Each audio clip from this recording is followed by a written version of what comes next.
Yeah. Okay. Thanks, Aniston. She already knows her job. Okay. Okay, so I need everyone, if you're uncomfortable turning in your chair, will you just, kind of move your chair around? Because I see the people who are not already facing the screen have the hardest time giving me their attention on the screen. Okay, so framing means you draw a frame around your object. So I'm going to sketch a rectangle, and you'll be able to get a ruler out if you want, okay? But it's not required. And I use a hairy line to get a straight-ish line, okay? And this is framing my subject. I'm drawing a frame around it that touches it on all four sides. Is that dark enough that you guys can see? Okay, and then before I start even drawing a car, I'm going to draw my frame for the car. And you got to keep in mind proportion. So say I want to draw this car larger. You can do that. You just need to make sure your rectangle is in proportion so that it looks the same type of length and width. This is a long, skinny-ish rectangle. I wouldn't want to draw a square. That would be the wrong proportion, okay? All right, next up. Everyone repeat in your head right now. Well, repeat out loud with me. I am not drawing a car. I am drawing the spaces around a car.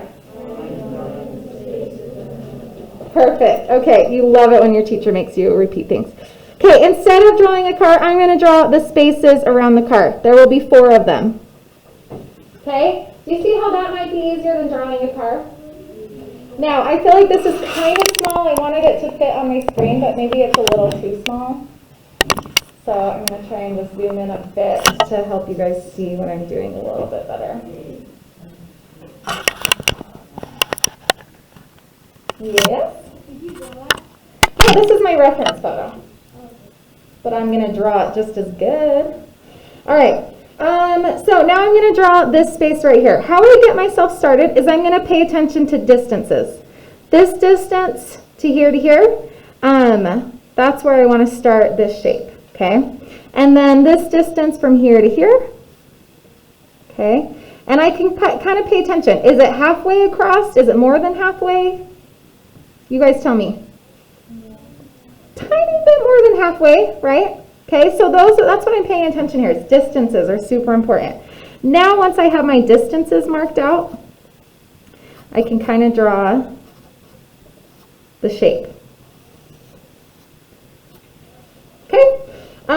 So I started with the easiest one just because, you want to be successful. Okay, so now I'm going to do this shape right here. I'm looking at this distance from here to here.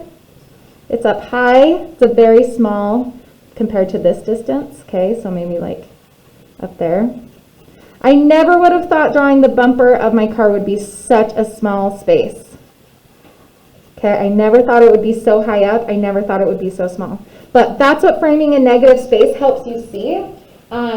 It helps you see that this car is drawn way at an angle. Look how high this back wheel is compared to this front wheel. Because it's further away, it's way up higher on the picture plane. Okay? All right, and then you kind of get the idea, but I will just... Okay, when it comes to this shape right here, remember I'm not drawing a car. I'm drawing the spaces around a car.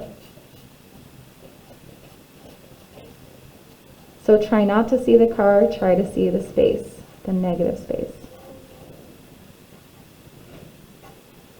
Okay, and then this one, and if it helps to outline that shape, you can. Okay, is this making sense? Cool. All right, so you can open up to a new page in your sketchbook. I'll come around with car pictures. When you get your car reference, you can start reframing it.